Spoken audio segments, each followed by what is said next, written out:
Types of contract पढ़ रहे हैं। टाइप्स ऑफ कॉन्ट्रैक्ट में अपन सेकंड वाला टाइप पढ़ रहे हैं, सेकंड कॉलम। सेकंड कॉलम क्या है?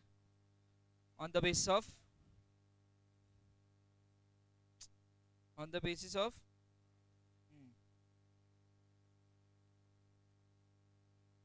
On the basis of formation. Formation मतलब ये कोर बात कर रहे हैं अपन, मतलब जहाँ से कॉन्ट्रैक्ट की शुरुआत होती वहाँ से। तो इसके अंदर सबसे पहला अपन ने पढ़ा था एक्सप्रेस्ड, दूसरा पढ़ा था इम्प्लाइड, सबसे आखिरी वाला है ई कॉन्ट्रैक्ट, और फाइनली जो अपन अभी पढ़ रहे हैं वो कासी कॉन्ट्रैक्ट है या क्वासी कॉन्ट्रैक्ट बोलो, ठीक है। ये और ये थोड़े सिमिलर होते हैं, सेम नहीं बोला मैंने, ये दोनों सिमिलर है। क्या है? सिमिलर है। सिमिलर मतलब मिलती जुलती कुछ चीज़ें हैं एक दो, जो इम्प्लाइड में और कासी में कॉमन है। जैसे क्या? इम्प्लाइड में कुछ भी एक्सप्रेस्ड नहीं होता, वैसी कासी में भी कुछ भी एक्सप्रेस्ड नहीं होता। ये समझा क्या? मतलब इसका ये हो गया, जैसे इम्प्लाइड में कोई वर्ड्स का यूज नहीं है, वैसी काजी में भी वर्ड्स का यूज करके कोई कॉन्ट्रैक्ट बनाया गया नहीं है। ये समझा क्या? अब नॉर्मल से कॉन्ट्रैक्ट के अंदर अपन ने एसेंशियल पढ़े हैं, proper offer, proper acceptance, lawful object, lawful consideration, free concern, competent parties, possibility of performance of an agreement, और इसके बाद में क्या पढ़ा? Agreements not to be declared void और इलीगल, सर्टेनिटी ऑफ मीनिंग, और फाइनली नेसेसरी लीगल फॉर्मेलिटीज। ये सारे एसेंशियल एलिमेंट्स हैं। ये एसेंशियल एलिमेंट्स जब मौजूद रहेंगे, मतलब सेक्शन 10 जब मौजूद होगा कंप्लीटली, समझा ना? पूरे कंप्लीटली सेक्शन 10 के सारे एसेंशियल एलिमेंट्स जब मेंशन्ड होंगे, मौजूद होंगे, तब अपन बोलेंगे कि this is a valid contract. बराबर? तो एक वैलिड कॉन्ट्रैक्ट में और क्वासी में फर्क क्या है? कि जब यही एसेंशियल एलिमेंट कहीं ना कहीं मिसिंग है, मतलब कुछ गायब है। जैसे जनरली क्या गायब रहता? प्रॉपर ऑफर या प्रॉपर एक्सेप्टेंस, ये गायब रहता, तब उसको बोलते हैं कि वो एक कासी कॉन्ट्रैक्ट है। ये समझा क्या? सर पर लेकिन मिसिंग एसेंशियल एलिमेंट, और आप उसको फिर कॉन्ट्रैक्ट कैसे बुला सकते हो? पॉइंट। तो कासी contract arises out of, arises out of मतलब कासी कॉन्ट्रैक्ट का जन्म क्यों होता? कासी कॉन्ट्रैक्ट का जन्म इसके लिए होता क्योंकि दुनिया में मॉरल वैल्यूज है। क्या है? Moral values. मॉरल वैल्यूज बोले तो क्या? ये हमको बातें ना लॉ सिखाता, ये बातें ना हमको कोई ट्यूशन में पढ़ाई जाती, कहीं पर भी नहीं ऐसा। तो ये ऐसी बातें हैं जो हमको घर में सिखाई जाती है, ऐसा बोल लो तो भी चलेगा। तो that depends upon moral values. अब मॉरल वैल्यूज क्यों यहाँ पर घुसेड़ दी? तो मॉरल वैल्यूज के आ जाने की वजह से इस कॉन्ट्रैक्ट में क्या करना चाहिए और क्या नहीं करना चाहिए, ये हम खुद ही डिसाइड कर लेते हैं। क्या करना चाहिए और क्या नहीं करना चाहिए, ये हम पर्सनली खुद ही डिसाइड कर लेते हैं। लेकिन यहां पर दो पार्टीज कोई मिलकर के अग्रीमेंट नहीं करती, मतलब there is no agreement in between the two parties. इन्होंने बैठकर कोई अग्रीमेंट बनाया नहीं है। उल्टा ए के लिए बी एक स्ट्रेंजर है और बी के लिए ए भी एक स्ट्रेंजर है। समझा? कल अपन ने एग्जाम्पल लिया था कि अगर किसी का वॉलेट गिर जाता है और वो किसी और को मिल जाता है, तो there is a development of quasi relation, quasi relation, quasi relation develop हो गया। अब यहाँ पर जिसको वॉलेट मिला, अगर वो अपने आप को ऐसा बाउंड मान रहा है कि ये वॉलेट किसी और का है, मैंने इसको नहीं रखना चाहिए और मैंने इसको लौटा देना चाहिए, एट दैट पर्टिकुलर पॉइंट उसको कहीं ना कहीं अपने ऊपर एक ऑब्लिगेशन फील हो रहा, मतलब he is feeling that he has got some duty, and that duty depends upon what? Moral values. ये समझा क्या? रिटर्न करने वाला पर्सन कैसा कहलाएगा? मैनरलेस या मैनरफुल, है ना? और ऊपर से मॉरल वैल्यूज को इंपॉर्टेंस देने वाला। मॉरल वैल्यूज का मतलब क्या हो गया? कि आपको किसी के साथ कुछ गलत नहीं करना चाहिए। तो अगर किसी का वॉलेट मिला है तो उसको लौटा देना ये सही है, या फिर अपने पास रख लेना ये सही है? उसको लौटाने की कोशिश करना या लौटा देना ये सही है? That depends on your moral values. समझ आया क्या? यह आपके मॉरल वैल्यूज पे निर्भर करता है। पॉइंट समझा? क्लियर है क्या? कोई प्रॉब्लम इसमें? सो ये जो ड्यूटी हमको फील होती कि हमने लौटा देना चाहिए, this is nothing but quasi contractual obligation, called as कासी कॉन्ट्रैक्चुअल ऑब्लिगेशन। ये कॉन्ट्रैक्ट किसी ने बैठकर बनाया नहीं है। दूसरा, इस कॉन्ट्रैक्ट में से एसेंशियल एलिमेंट्स मिसिंग होते हैं, तीसरा पॉइंट कि ये ऐसा कॉन्ट्रैक्ट है जिसमें कोई ऑफर कोई एक्सेप्टेंस नहीं होता। चौथा, ये कॉन्ट्रैक्ट कुछ ऐसा है जहां दोनों पार्टीज एक दूसरे को नहीं जानते, मतलब दोनों एक दूसरे के लिए स्ट्रेंजर है। ये समझा? पक्का?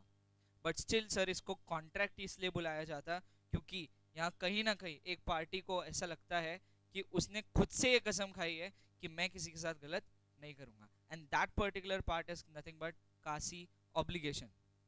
मतलब हमको ऐसा फील होता कि हमने ऐसा करना चाहिए। समझा क्या? जैसे जिसको वो वॉलेट मिलेगा उसको फील होगा कि मैंने ये वॉलेट किसी और का है तो उसको लौटा देना चाहिए। That particular part is nothing but quasi obligation जो फील होता, and that is why arises quasi contractual obligation. देखो बात सिंपल है, बात एफर्ट्स की है। काई की? एफर्ट्स। कि अगर उस पर्सन को जिसको किसी और की चीज मिल चुकी है, अगर उसने एफर्ट लिए उसके ओरिजिनल पर्सन को पहुंचाने के लिए। एग्जाम्पल, जैसे मुझे पेमेंट करना था राहुल कुमार को। किसको? राहुल कुमार को। लेकिन मेरे गलती से पेमेंट चला गया राहुल कपूर को। तो राहुल कपूर का काम क्या है? वापस करना, ये उसका काम है, राइट? लेकिन ये वो कब करेगा? अपन बोलेंगे तब नहीं करेगा वो, जब उसको खुद को ऐसा लगेगा। समझा क्या? जब खुद को ऐसा लगेगा उसको कि हाँ मैंने ये लौटा देने चाहिए क्योंकि ये मेरे पैसे नहीं है, तब उसको जो फील हो रहा वो क्या है? कासी कॉन्ट्रैक्चुअल ऑब्लिगेशन। ये उसको फीलिंग हो रही जो। फिर वो कोशिश क्या करेगा? जिसके अकाउंट से उसको पैसे मिले हैं, मतलब मेरे अकाउंट से जो पैसे उसको ट्रांसफर हो गए गलती से, वो कोशिश करेगा कि जिसके है उसको लौटा दिए जाए। इन केस अगर वो चाहे तो डायरेक्टली राहुल वर्मा का पता भी कर सकता है। पॉइंट नंबर 2, कभी कभी होता कि एक ही नाम के दो पर्सन होते हैं एक ही पर्टिकुलर बिल्डिंग में, तो पोस्ट कार्ड गलती से किसी और के घर पे चला जाता, जाना किसी और के घर पे था, तो फिर हम क्या करते? हमको देखकर पता चल जाता कि ये हमारे घर का नहीं है, तो हम क्या करते? हम ले जाकर रिस्पेक्टिव घर को पहुंचा देते, मतलब जिसका वो कार्ड है या जिसको जाना चाहिए था उसको जाकर पहुंचा देते। ये जो हमने किया ये क्या है? अगेन कासी कॉन्ट्रैक्चुअल ऑब्लिगेशन। अब एकदम सिंपल भाषा में बता रहा हूँ। देखो, मम्मी घर पे कुछ नया बना, तो एक रिवाज है, इंडिया में रहते हम, क्या कुछ भी बनता तो बाजू वाले के यहाँ पे भेजो, है ना? पड़ोसी के यहाँ पे भेजो। पड़ोसी के यहाँ जाता स्टील का डब्बा, मम्मी का जीव स्टील के डब्बे में ज़्यादा है। मानते इस बात को? हाँ। स्टील का डब्बा अगर वहीं रह गया, सुनना बेटा जब तक नहीं आता वापस, ऐसे ही रहता। बराबर है कि नहीं? तो पॉइंट है कि अब वो अगला जो है जिसके यहाँ पे भी तुमने वो डब्बा ले जाकर दिया था, वो खाली डब्बा भेजता क्या? बेटा अगर खाली डब्बा भेजता तो पड़ोसी में प्रॉब्लम है। हाँ, तो डब्बा भर के आता वापस। ऐसा क्यों? क्योंकि अगेन हमको भी अगर किसी से ऐसा डब्बा आता था तो हम भी यही करते थे। ये जेस्चर है ना? दिस इज अ काइंड और कर्टियस और gracious gesture we show because we live in a social society. कि कहीं ना कहीं हमारे ऊपर एक ऐसा अपन ऑब्लिगेशन मानते नहीं, यार उसने दिया था ना, मेरा भी काम है उसको कुछ देना, ऐसा फील होता है। जैसे अगेन एक और चीज़, आप किसी के बर्थडे में गए, आपने उसको गिफ्ट दिया, उसको गिफ्ट दे दिया, फिर वही रिस्पेक्टिव पर्सन जब आपका बर्थडे आता वो आपको गिफ्ट दे देगा।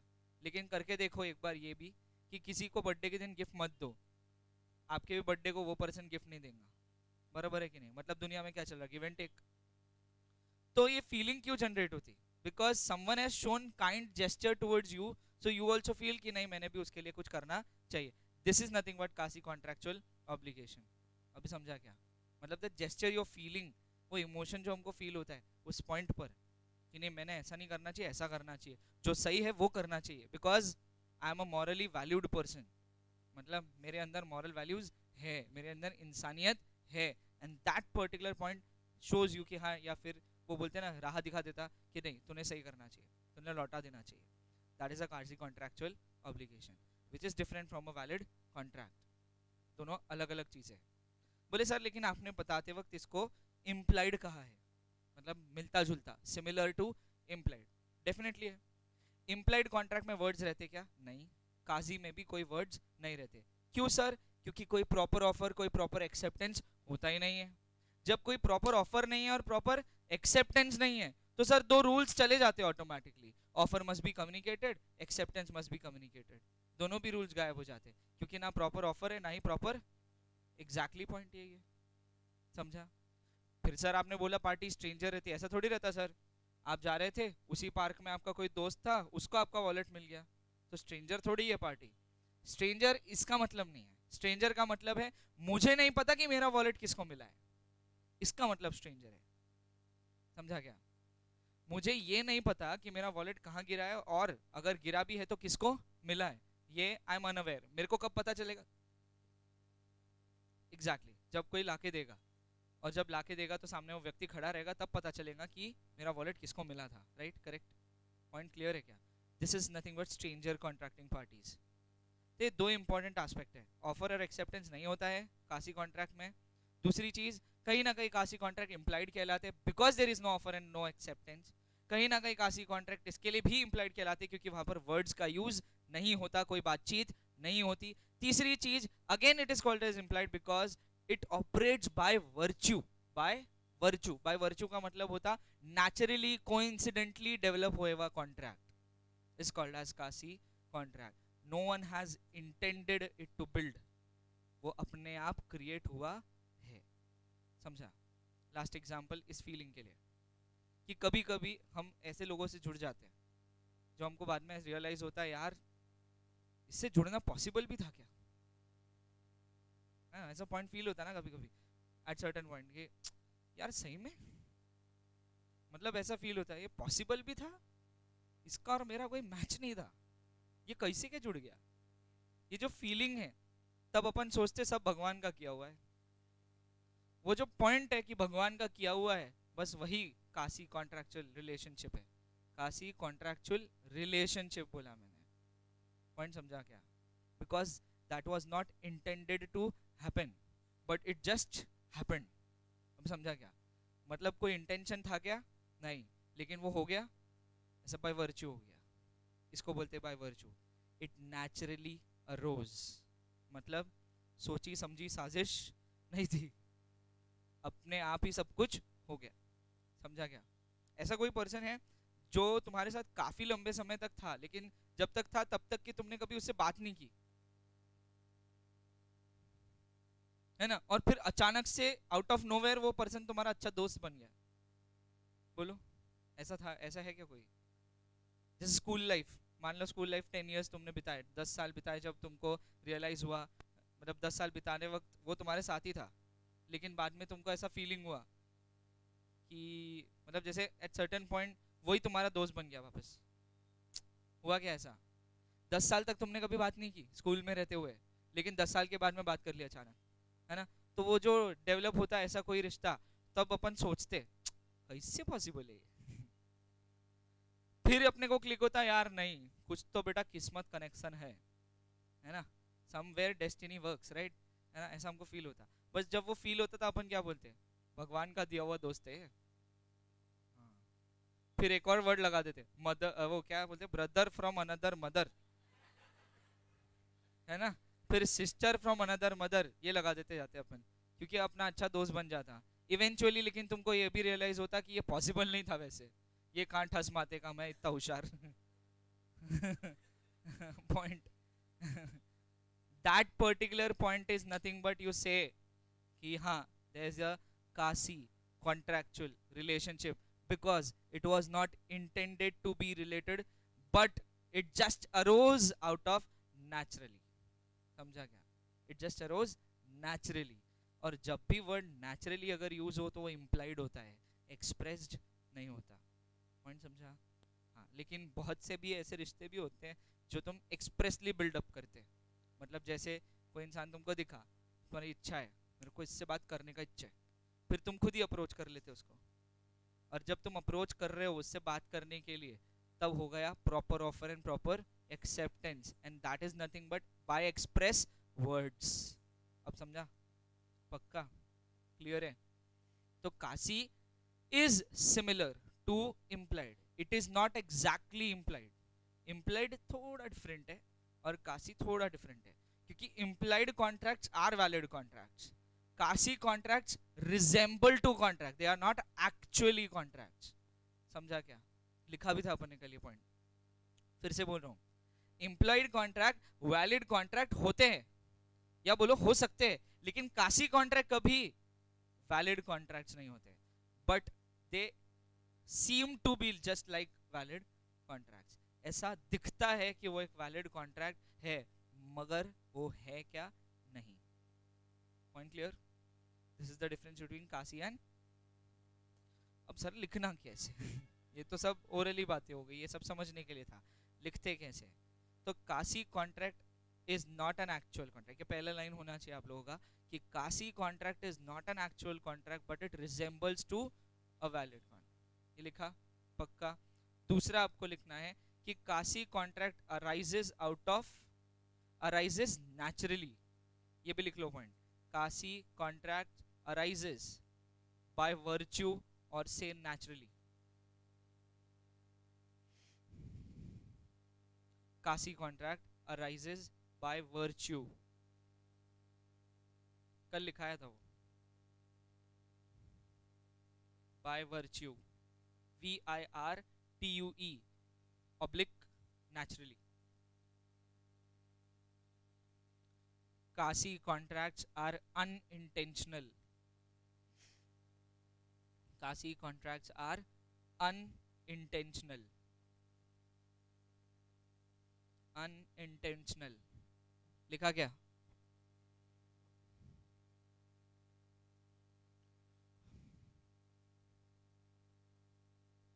अपन ने ये भी लिखा था ना कल कि कासी कॉन्ट्रैक्ट में एसेंशियल एलिमेंट्स मिसिंग रहते, ये पॉइंट लिखा है।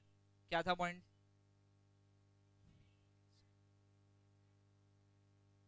करेक्ट है ना? तो such as offer and acceptance are missing, मतलब यहाँ पर एक्सप्रेस वर्ड्स है क्या? नहीं। समझा क्या? तो एक और अपन ने लिखा ही इंटेंशनली भी, वो ऑटोमेटिकली उसमें कवर अप हो जाता। एक बार रीड करते, रीड कर वैभव, पूरा रीड कर, कासी कॉन्ट्रैक्ट जो जो लिखा है वो सारा रीड कर, कुछ मिस हुआ होगा तो मैं बता देता हूँ। पहला पॉइंट रीड कर। तो पहला point, quasi contract is not an actual contract but it resembles to a contract, to a actual contract. Sir इस लाइन का मतलब हिंदी में ये है कि कासी कॉन्ट्रैक्ट ये कोई एक्चुअल वैलिड कॉन्ट्रैक्ट नहीं है, मगर ये नजर आता है या बोलो दिखता है एक वैलिड कॉन्ट्रैक्ट के जैसा, होता नहीं है, दिखता है, resembles to a valid contract. Next point. तो एसेंशियल एलिमेंट्स इसमें से गायब होते हैं, essential elements are missing, there is no proper offer, there is no proper acceptance because the relation is developed by virtue। हाँ आगे। और एक काम करो, अरोज नेचुरली वर्च्यू लिखा और एक लिख दो कोइंसिडेंटली, तुमको ज्यादा रिलेटेबल लगेगा। Coincidentally, COIN, coincident, COINCIDENT, coincident, ly, LY, coincidentally. अब नेक्स्ट लिखो, लाइक अ नॉर्मल कॉन्ट्रैक्ट, लिखो like a normal contract, even quasi contract, like a normal contract, like a normal contract, even quasi contract, even quasi contract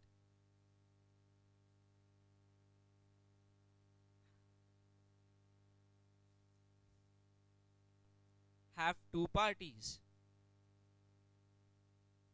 have two parties, full stop, next line।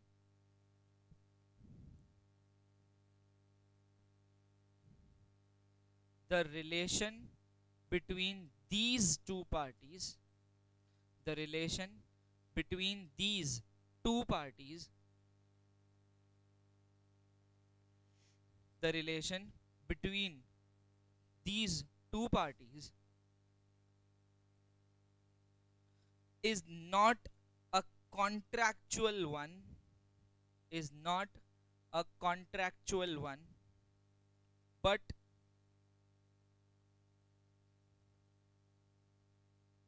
is not a contractual one, but it is a quasi contractual relationship, but It is a quasi contractual relationship.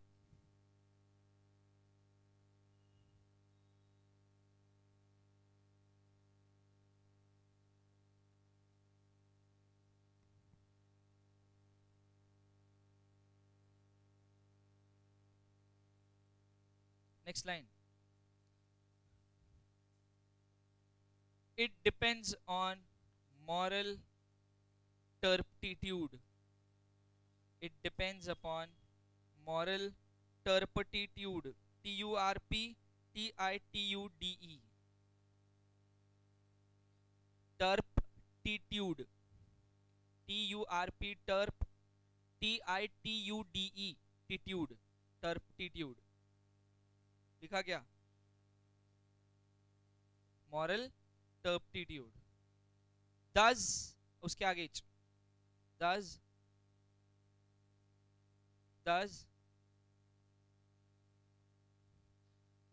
the parties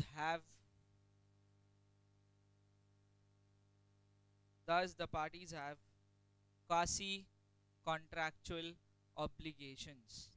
Does the parties have quasi contractual obligations? Quasi contractual obligations. Moral turpitude का मतलब moral values. ठीक है, आसान भाषा में बताया. अब खत्म हुआ कासी कॉन्ट्रैक्ट.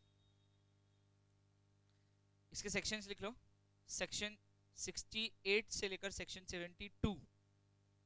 68 to 72 बस इतना ही लिख के रखो. अभी डिटेल में नहीं जा रहे अपन. डिटेल में एक पूरा यूनिट है इसके ऊपर. Section 68 to section 72 of Indian contract act 1872. वो तो ऑब्वियस बात है ना, तुम इंडियन कॉन्ट्रैक्ट एक्ट लिख रहे हो, वो लिखने की जरूरत नहीं है. 1872 लिख दो. Indian contract act 1872. सिंपल. समझ लो, कर लो. अब लास्ट तुम्हारा फेवरेट विंडो शॉपिंग वाला कॉन्ट्रैक्ट सारा इलेक्ट्रॉनिक कॉन्ट्रैक्ट होता है. ई कॉन्ट्रैक्ट्स के लेकिन कुछ नाम है. लिख लो, हेडिंग डालो, ई कॉन्ट्रैक्ट्स. हेडिंग हेडिंग जल्दी जल्दी. तो ई कॉन्ट्रैक्ट्स बोले तो कैसे होते हैं? Amazon, फ्लिपकार्ट, मिंत्रा और क्या, और कौन से? हाँ, नहीं वो मैंने यूज नहीं किया. हाँ,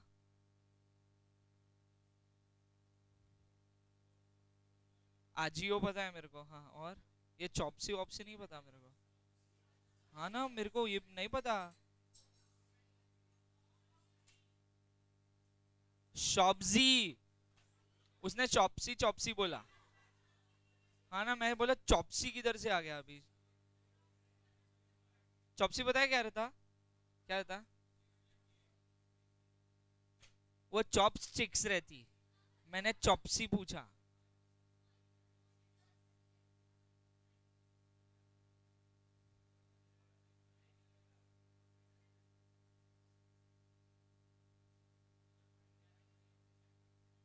रहने दो, छोड़ो. ई कॉन्ट्रैक्ट हेडिंग डाला. सो ई कॉन्ट्रैक्ट में पहला वर्ड लिख दो, E electronic contract. Electronic contracts. Electronic contract. दूसरा word EDI, electronic data interchange. Electronic data interchange. D A T A, data data whatever. Mummy ने पापा ने डाटा डेटा. थर्ड उसी में mouse click contract. Mouse click contract. देखो, पहला हो गया इलेक्ट्रॉनिक कॉन्ट्रैक्ट. दूसरा हो गया इलेक्ट्रॉनिक डेटा इंटरचेंज ईडीआई. तीसरा माउस क्लिक. और चौथा, फिर तो 5 है. साइबर साइबर कॉन्ट्रैक्ट्स भी कर दो उसमें. अरे रुको 2 मिनट. E commerce correct. अब हाँ, पांचवा ई कॉमर्स रहेगा. फोर्थ वाला साइबर कॉन्ट्रैक्ट. और फिफ्थ वाला ई कॉन्ट्रैक्ट, मतलब ई कॉमर्स कॉन्ट्रैक्ट. तुमको बाय वर्ड समझ गया क्या ये इलेक्ट्रॉनिक कॉन्ट्रैक्ट क्या रहते होंगे, क्या वैलिड रहते हैं इलेक्ट्रॉनिक कॉन्ट्रैक्ट? पक्का? तो जब भी तुम फ्लिपकार्ट का ऐप ओपन करते हो तो what is it, invitation to offer या फिर ऑफर? हाथ ऊपर, क्यों? Prove it.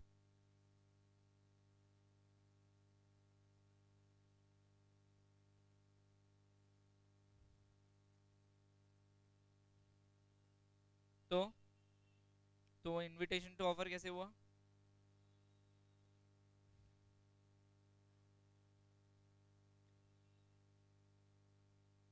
अच्छा, फिर उसके बाद कैसे एक्सेप्ट होता हो? अपनी तो ऑर्डर प्लेस करना, अभी तो तूने बोला कि अपन ऑर्डर प्लेस करेंगे तो ऑफर है,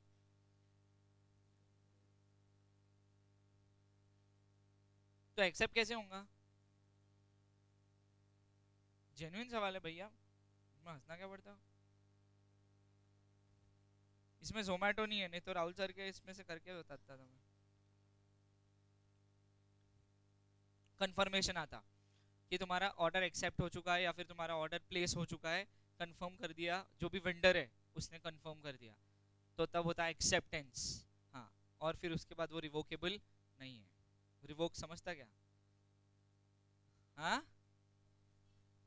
हाँ, कैंसिल नहीं हो सकता, करेक्ट, रिवोक नहीं हो सकता। तो वो मेरी बात सुनो, वो जो अगर रिवोक होता है कभी एक्सेप्ट होने के बाद भी, तो समझ जाना कि उनकी टर्म्स एंड कंडीशन में ये पहले से इंक्लूडेड था। लेकिन अगर टर्म्स एंड कंडीशंस में ये बात लिखी हुई नहीं है तो वो रिवोकेबल नहीं है, क्योंकि वो कॉन्ट्रैक्ट हो चुका है। Offer plus acceptance and that too enforceable by law is equal to a valid contract. समझा? ऑर्डर प्लेस करते वक्त कभी कभी लॉगिन भी करना पड़ता, कभी कभी वो एक कैप्चा डालना पड़ता ना, कैप्चा वर्ड्स डालते हैं, हाँ, वो डालना पड़ता है ये प्रूव करने के लिए कि तुम कंप्यूटर नहीं है, I am not a robot, I am not a computer. हाँ, वो प्रूव करने के लिए अच्छी टेक्निक है। चलो ठीक है, तुमको समझा, मतलब समझ गया ना? तो ये दो हेडिंग्स लर्न कर लो अभी, on the basis of validity और दूसरा है on the basis of formation. करो जल्दी, फिर तीसरा इंटरेस्टिंग है, बहुत इजी है तीसरा वाला तो। वैलिड, वॉइड, वॉइडेबल, इलीगल, अनएनफोर्सेबल हो गया पहला। एक्सप्रेस, इम्प्लाइड, कासी और ई कॉन्ट्रैक्ट हो गया दूसरा। अब इतना क्या तुमको दिमाग लगाना है, पागल बच्चे। ओ बच्चे, पढ़ो ना, होमवर्क भी नहीं करते बड़े।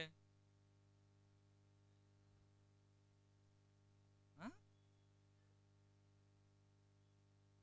12th स्टैंडर्ड का। फिर दोपहर में बोलते बैठने का, तो फिर ऐसा करते हैं, चेक चले जाते हैं। मालूम है।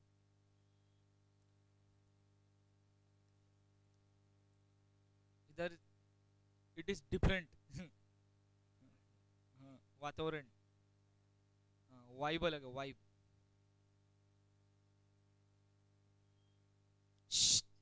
डन। वैलिड, वॉइड, वॉइडेबल तीनों क्या है? कॉन्ट्रैक्ट। और बाकी के दो क्या है? इलीगल और अनएनफोर्सेबल। ये क्या है? अग्रीमेंट्स है। समझा क्या? फिर एक वर्ड पढ़ा था, वॉइड एब इनिशियो, क्या रहता है ये?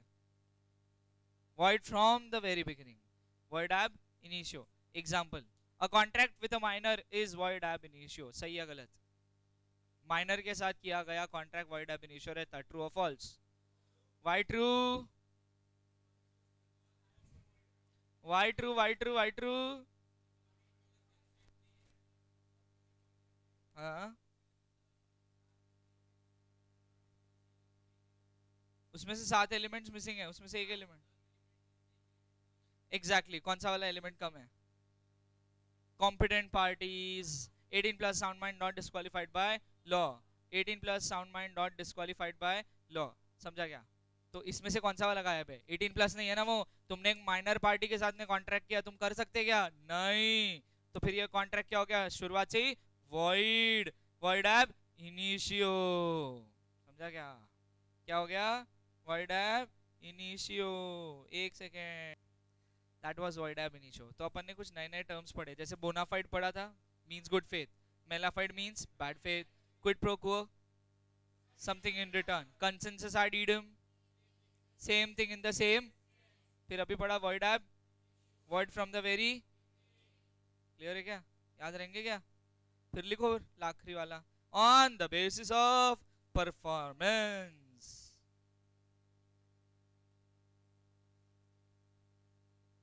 On the basis of performance. Mouse click, अरे ये माउस क्लिक करके ऑनलाइन टक टक टक टक माउस क्लिक, उसको माउस क्लिक कॉन्ट्रैक्ट भी बोलते हैं, ई कॉन्ट्रैक्ट्स को.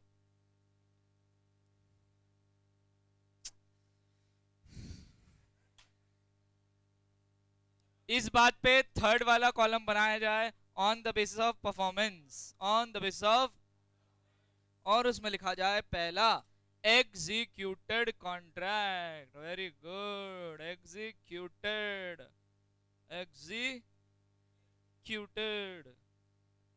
लिखा क्या? Executed contract, obviously contract. चलो वैभव भैया बताओ एग्जीक्यूटेड कॉन्ट्रैक्ट क्या रहता? हाँ, एग्जीक्यूटेड कॉन्ट्रैक्ट पूछ. अच्छा आप सुनो, ध्यान से सुनना, क्वेश्चन है. ऑफरर के लिए जो कंसिडरेशन होता है वो ऑफरी के लिए गलत. पार्टीज के नाम तो सोचा करो. ऑफरर और ऑफरी है, अभी वो एक्सेप्टेंस थोड़ी हुआ है. अगर मैं ऐसा बोलता कि प्रॉमिसर के लिए जो कंसिडरेशन है वो प्रॉमिसी के लिए क्या है? Object. That is an obligation. समझा कि नहीं समझा? ऑफरर को ऑफरर कब बोलेंगे? जब सिर्फ वो ऑफर है, एक्सेप्ट नहीं हुआ है. तो जब एक्सेप्ट ही नहीं हुआ तो कोई अग्रीमेंट बना क्या? और जब कोई अग्रीमेंट ही नहीं बना तो वैलिड वर्ड का क्या करते? अचार डालते? कुछ भी नहीं होता, क्योंकि अभी तक के ऑफर एक्सेप्ट ही नहीं हुआ. तो तुम्हारा ऑफर क्या नहीं है? कौन सा रूल सेटिस्फाई नहीं कर रहा? An offer must be capable. फिर या तो फिर दूसरा एक और रूल ब्रीच हो रहा, बोलो कौन था? Offer must be made with a view to obtain the assent of the other. तुमने ऑफर तो दे दिया, चलो क्लियर ऑफर भी दिया, लेकिन सामने वाली पार्टी को पसंद ही नहीं आया. क्या ऑफर? नहीं नहीं, तुम्हारी शक्ल. इसलिए उसने एक्सेप्टेंस नहीं दिया. लड़के लोग ज्यादा रिलेट कर रहे हैं. आगे. ठीक है, तो एग्जीक्यूटेड, एग्जीक्यूटेड और एग्जीक्यूटरी दो टाइप है. सेकंड वाला भी लिख दो, एग्जीक्यूटरी, एग्जीक्यूटरी.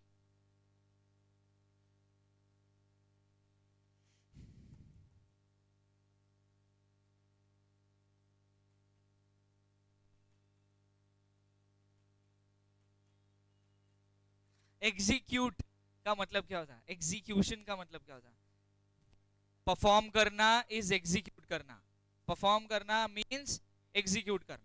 अब मेरा सवाल, लाइव क्वेश्चन, कि परफॉर्मेंस कितने होते हैं एक कॉन्ट्रैक्ट में? हाथ ऊपर करना. एक कॉन्ट्रैक्ट में कितने परफॉर्मेंस होते हैं? बोलो कैसे? क्या आंसर सही है, पर कैसे? ऑब्वियसली, ऑब्वियसली एक परफॉर्मेंस करेगा प्रॉमिसर और एक परफॉर्मेंस करेगा प्रॉमिसी. जैसे अगर मैंने तुमको पढ़ाने का प्रॉमिस किया तो मेरा काम है पढ़ाना, that is my performance, and तुम्हारा काम है भरो ना. फिर हाँ, फिर देखा वो चिल्ला रही वहां से, फीस भरना. समझो जरा बात को. ठीक है, समझा? That is nothing but performance. Clear है? हाँ, so there are two performance in a single contract. एक ही कॉन्ट्रैक्ट में कितने होते हैं? दो परफॉर्मेंसेस होते हैं. अगर ये दोनों भी परफॉर्म हो चुके हैं, मतलब मेरा पढ़ाना भी हो चुका और तुम्हारा फीस भरना भी हो चुका बोला मैंने, तो दैट इज मीनिंग एग्जीक्यूटेड. क्या बोला? लगाया ना ईडी V3. वर्ब का V3 फॉर्म लगा दिया ना, हो गया ना पास्ट में. समझा अभी? सो एग्जीक्यूटेड मतलब परफॉर्म हो चुका है. परफॉर्म हो चुका, वो भी दोनों पार्टीज ने परफॉर्मेंस. क्लियर है? पक्का क्लियर है क्या? इन केस अगर तुम किसी शॉप पर गए फोन लेने के लिए, तुमने फोन पसंद कर लिया, लेकिन उसको बोला भैया पैसे कल दूंगा, फोन आज लेके जा रहा, बोलो क्या है ये? एग्जीक्यूटरी है। रीजन, एक साइड से परफॉर्मेंस हुआ, उसने फोन दे दिया तुमको, लेकिन अभी तक तुमने पैसे नहीं दिए तो एग्जीक्यूटरी कहलाएगा, समझा क्या? और यूनिलैटरल कहलाएगा। मेरे को क्लियर सुनाई दिया, किसी ने बायलैटरल बोला था, क्या था वो? यूनिलैटरल। तो अब एग्जीक्यूटरी जो तुमने लिखा ना, उसके और दो टाइप है, एग्जीक्यूटरी के दो टाइप्स है, लिखो सर। एग्जीक्यूटरी के दो टाइप से पहले वो लिखो, एग्जीक्यूटरी के दो टाइप्स। हाँ, on the basis of performance के दो ही टाइप है, एग्जीक्यूटेड, एग्जीक्यूटरी, समझा क्या? अब अपन लिख रहे हैं एग्जीक्यूटरी के दो टाइप्स, यूनिलैटरल और बायलैटरल। यूनिलैटरल और बायलैटरल। लिखे क्या? तो जब एक पार्टी ने अपना परफॉर्मेंस कर दिया है, जैसे फोन दे चुका वो, तुमने अपना परफॉर्मेंस नहीं किया, काय का? पैसे देने का, तो वो हो गया यूनिलैटरल। क्या हो गया? क्योंकि एक पार्टी परफॉर्म कर चुकी है, एक पार्टी का परफॉर्मेंस अभी बाकी है, पिक्चर अभी बाकी है मेरे दोस्त, ठीक है। उसके बाद आता बायलैटरल। बायलैटरल का मतलब होता कि दोनों पार्टीज के पार्ट से कुछ ना कुछ परफॉर्मेंस अभी भी बाकी है, समझा? हाँ, पूरा बोलने दिया कर, फिर सवाल क्या कर। हाँ। अब कुछ ना कुछ बाकी है मतलब कुछ ना कुछ परफॉर्मेंस हो चुका, ये पॉइंट समझा गया? दोनों parties, there are two parties in a contract, both the parties have an obligation, both the parties have a consideration, both the parties have an obligation, duty to perform, and both the parties have consideration, quid pro quo, something in consideration का मतलब point समझा गया? तो मैंने अपनी duty perform की, लेकिन partial duty perform की, हाँ, और सामने वाले ने मुझे जितनी ड्यूटी परफॉर्म की उतने पैसे दिए अभी फिलहाल, समझा क्या? तो इसको आप बोलोगे बायलैटरल। क्या बोलेंगे? Bi means two, uni means one. Bi means, uni means, बचपन से पढ़ते आ रहे हैं तो bi means two and uni means one and all. तो यूनिलैटरल में एक पार्टी ने परफॉर्म कर दिया है मतलब दूसरी पार्टी का परफॉर्मेंस, मेरे दोस्त, ओके ठीक है। सेकंड, बायलैटरल में दोनों भी पार्टीज ने अभी तक या तो बिल्कुल ही परफॉर्म नहीं किया, या तो फिर थोड़ा थोड़ा परफॉर्म कर दिया, लेकिन थोड़ा थोड़ा दोनों के पार्ट से अभी भी बाकी है, that is called as bilateral. समझ में आया क्या? पक्का? इसी के साथ खत्म होते टाइप्स ऑफ कॉन्ट्रैक्ट, लेकिन हम लिखेंगे एग्जीक्यूटेड कॉन्ट्रैक्ट। हेडिंग डालो जल्दी, एग्जीक्यूटेड कॉन्ट्रैक्ट, जल्दी जल्दी लिखो, फटाफट लिखो एकदम। When both the parties have performed their promises, when both the parties have performed their promises,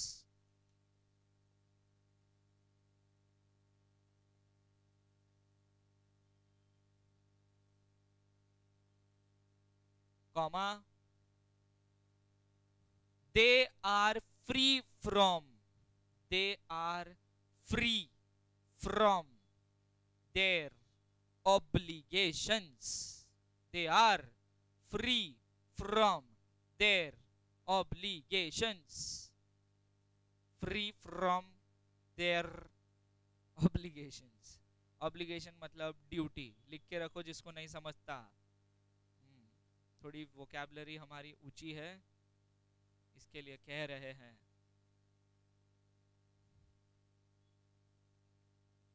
लिखे क्या? अब लिखें एग्जीक्यूटरी, हेडिंग डालें।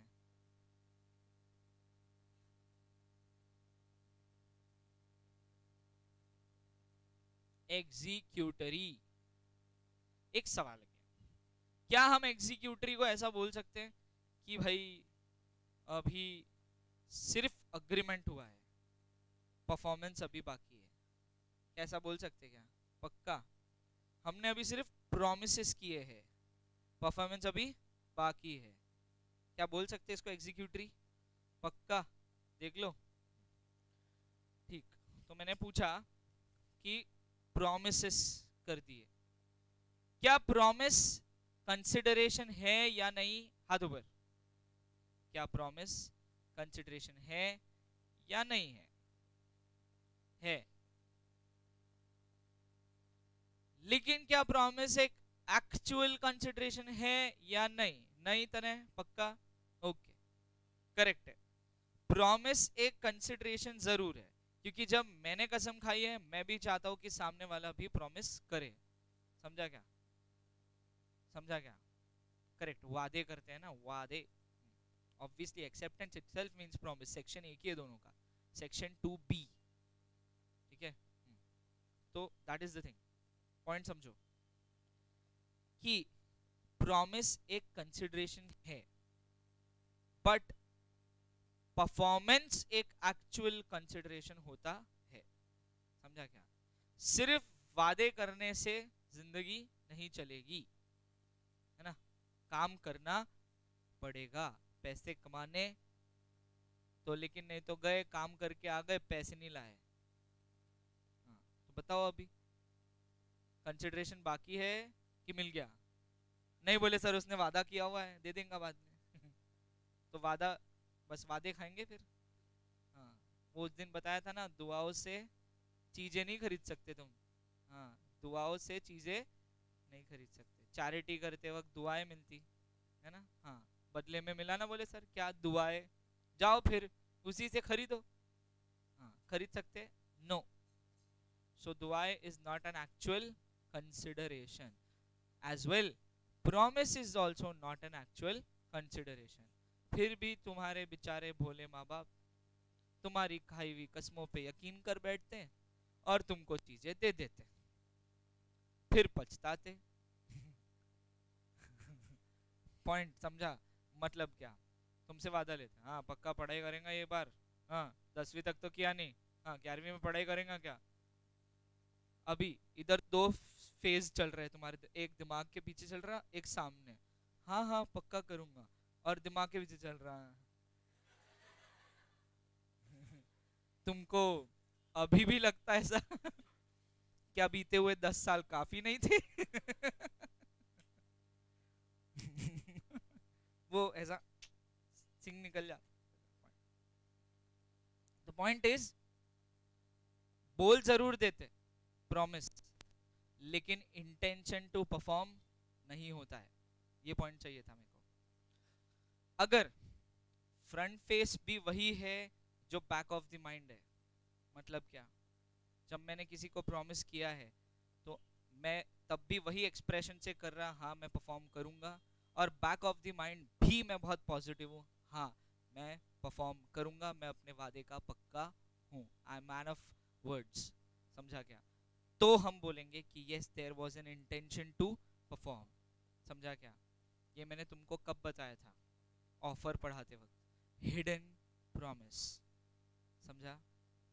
तो कसम खाना इट्स अ कंसिडरेशन, बिकॉज तुम जब वादा करते हो तो सामने वाला मान जाता है, ही बिलीव्स यू, शी और ही ट्रस्ट्स यू। भरोसा करते हैं लोग। वो भरोसा तोड़ना is nothing but breach of contract. वो भरोसा तोड़ना is nothing but breach of contract. ये समझा?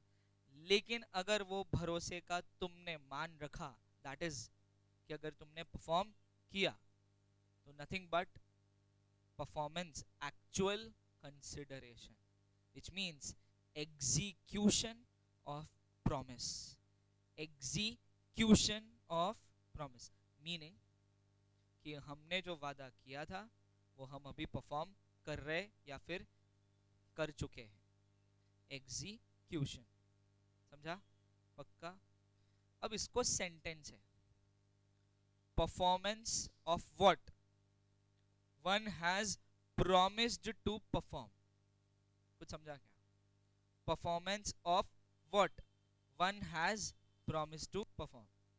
देखो एक लास्ट एग्जांपल, तुम जब एडमिशन लेने आए थे तब मेरे से जितने लोग मिले होंगे तो मैंने ऐसे ही कॉमन एक सवाल किया हुआ है, पक्का पढ़ाई करना है ना अब? पक्का? फिर वही सामने तो गोविंद, पर पीछे गोविंद के सिंह निकले हुए हैं। पॉइंट समझा? लेकिन मैं, गोविंद ने पूछा सर पक्का पढ़ाएंगे ना, तो मेरा सामने वैसी है, पक्का पढ़ाऊंगा मैं, और पीछे भी वैसी है, पक्का पढ़ाने वाला हूँ। पॉइंट समझा क्या? वहां सिंह नहीं निकल रहे। इन शॉर्ट, अब दोनों पार्टीज में से इंटेंशन किसके है परफॉर्म करने के और किसके नहीं है? मेरे इंटेंशंस है परफॉर्म करने के क्योंकि मेरे सिंह नहीं निकले और सामने वाली पार्टी के इंटेंशंस नहीं है परफॉर्म करने के क्योंकि उसके जो दिखते नहीं समझा? लेकिन सर यही तो पॉइंट समझना है कि उसके सिंह दिखे नहीं, मतलब आपने उसके ऊपर ब्लाइंड फेथ किया है और उसकी एडमिशन एक्सेप्ट कर ली। समझा? पॉइंट समझा क्या? सिंह दिखते थोड़ी ना, मैंने बोला ना वो बैक ऑफ द माइंड चल रहा है, तो दिखता थोड़ी, वो थोड़ी बोलने वाला है मैं पढ़ाई ऐसा उसने मन में किया, हाँ ऐसा मन में किया, एक्चुअली किया क्या? नहीं। तो जब एक्चुअली नहीं किया तो फिर कैसे समझेंगे? तो जैसे दिसत तसं नसतं म्हणून जग, एग्जैक्टली। तो वही हुआ मेरे साथ भी कि मैंने भरोसा किया, समझा, लेकिन फंस गया। क्लियर है? अब मैंने तो परफॉर्मेंस कर दिया, पढ़ा रहा, तुम्हारा काम था पढ़ना और पैसे देना, चलो पढ़ना छोड़ दो पैसे भी नहीं दिए समझा अभी पॉइंट? इन दैट केस अगर मेरे मांगने पर भी तुमने परफॉर्म नहीं किया, it means breach of contract. लेकिन डील ऐसी हुई है कि सर आप पढ़ा दो, 10 दिन 15 दिन के बाद मैं पैसे दे दूंगा। This is executory, that too specifically unilateral. समझा अभी? पॉइंट्स क्लियर है ना? तो बोले सर आप लेकिन बता रहे थे कि प्रॉमिस एक्चुअल कंसिडरेशन नहीं है, क्यों बोला आपने ऐसा? वो मैंने इसलिए बोला क्योंकि इसके सिंह निकले थे। पॉइंट समझा गया? वो इसके लिए बोला क्योंकि इसके सिंह निकले थे। सिंह निकलने का मतलब ये अपने लिए कि मैंने इसके ऊपर आंख बंद करके विश्वास किया, इसका इंटेंशन था कि नहीं था ये मुझे पता नहीं है, लेकिन इसने मुझसे वादा किया था और वही वादे पर विश्वास करके मैंने भी एक वादा किया था। समझा क्या? तो उसके वादे पे विश्वास करके मैंने बदले में एक वादा और किया, that is called as exchange of promises, which is a consideration. वो भी कंसिडरेशन है। सेम गोज उसके पर्सपेक्टिव से भी कि सर हम जब आए आपसे पूछा आप पढ़ाएंगे क्या, आपने हाँ बोला था, इसके लिए हमने आपके ऊपर भरोसा करके यहाँ क्लास लगाई। Point clear? कि तुमने भी प्रॉमिस किया क्योंकि तुमने मुझसे प्रॉमिस लिया, एक्सचेंज ऑफ प्रोमिसेस। तो yes, promise is a consideration but not an actual. तो एक्चुअल कब? Performance of what one has promised to perform. तो जब आप पढ़ाएंगे तब बोला जाएगा कि आपने एक्चुअली हमको कंसिडरेशन दिया है। तो मैं पढ़ा रहा हूं, तुमको कंसिडरेशन मिल रहा है, और अगर तुम मुझे पैसे देंगे तो मतलब मुझे कंसिडरेशन मिला है एक्चुअली। समझा अभी? That's the difference between a performance and a promise. Promise is a consideration, yes, but not an actual consideration. Performance is a consideration, yes, and also it's an actual consideration. Point clear? तो अपन पढ़ रहे थे on the basis of performance। पहला अपन ने पढ़ा executed, जहां अपन ने लिखा when both the parties have performed their promises। clear? और अब दूसरा लिखा executory, where, लिखो अब executory में where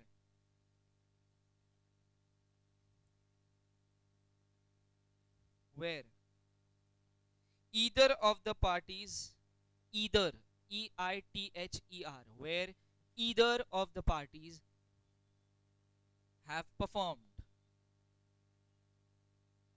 where either of the parties have performed, मतलब दोनों में से एक ने perform, called as unilateral, called as unilateral।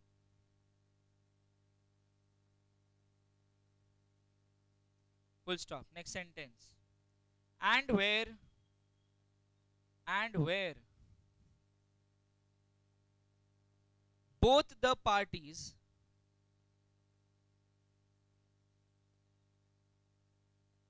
or and where both the parties are yet to perform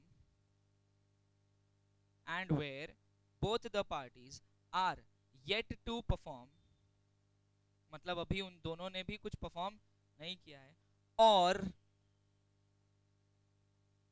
both the parties have partially performed or both the parties have partially performed called as bilateral called as bilateral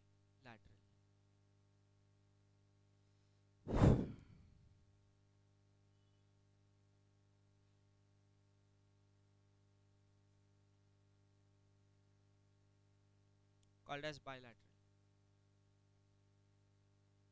done पक्का ये थे types of contract on the basis of validity on the basis of formation on the basis of performance on the basis of validity में 5 valid void voidable illegal unenforceable इसमें से आखिरी के 2 agreements है पहले 3 very good valid void voidable are contract sir void को contract क्यों बोलते क्योंकि वो पहले वैलिड था अभी कुछ कारण से हुआ है वॉइड तो इसके लिए अभी भी वो वॉइड कॉन्ट्रैक्ट है समझा सर वॉइडेबल को कॉन्ट्रैक्ट क्यों बोलते क्योंकि ना ही वो अभी कंप्लीटली वॉइड है ना ही वो अभी कंप्लीटली वैलिड है क्योंकि सर डिसाइड कौन करेगा अग्रीव्ड पार्टी क्लियर फिर आता second column on the basis of formation expressed implied correct और finally on the basis of executed executory में unilateral और executed मतलब पूरा परफॉर्मेंस हो चुका है दोनों पार्टीज ने अपना प्रॉमिस निभा लिया है कॉन्ट्रैक्ट खत्म हो चुका है called as executed and executory का मतलब अभी भी कुछ परफॉर्मेंसेस बाकी है मतलब पिक्चर अभी बाकी है मेरे दोस्त हमारी भी पिक्चर अभी बाकी है पिक्चर में एक फ्रेश हेडिंग डाल के रख दो जो हम कल पढ़ेंगे communication of offer and communication of acceptance communication of offer and communication of acceptance इसी के साथ आज का सेशन यहीं समाप्त धन्यवाद